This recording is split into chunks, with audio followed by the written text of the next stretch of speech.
Viewers, آج جو video آپ دیکھ رہے ہیں اس میں ہم آپ کو رزق کی بارش کا وظیفہ بتائیں گے۔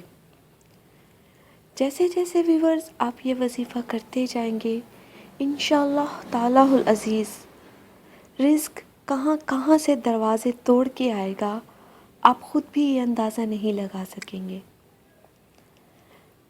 جیسا کہ ویورز ہم اپنی ساری ویڈیوز میں یہ بتاتے ہیں کہ کوئی بھی وظیفہ شروع کرنے سے پہلے اس کی کچھ شرائط ہوتی ہیں۔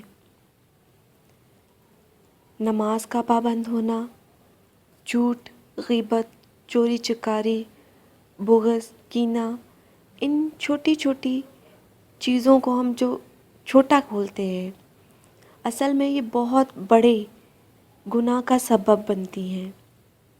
یہ سننے میں یہ لفظ بہت چھوٹے ہوتے ہیں، لیکن کوشش کی جائے کہ ان چیزوں سے بچا جا سکے۔ وظیفہ یہ ہے کہ ظہر کی نماز کے بعد اول و آخر ایک بار درود ابراہیم، یعنی کہ ایک بار درود ابراہیم پڑھنا ہے پہلے، اور اس کے درمیان میں سورہ فیل 21 مرتبہ، اور اس کے بعد پھر ایک مرتبہ درود ابراہیم پڑھنا ہے۔ آپ کچھ ہی دنوں بعد دیکھیں گے کہ آپ کی وہم و گمان میں بھی نہیں ہوگا کہ اللہ پاک آپ کو کن کن راستوں سے، آپ کے رزق سے آپ کو ملوا رہا ہے۔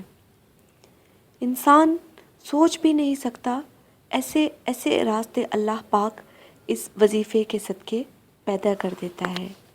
جزاک اللہ۔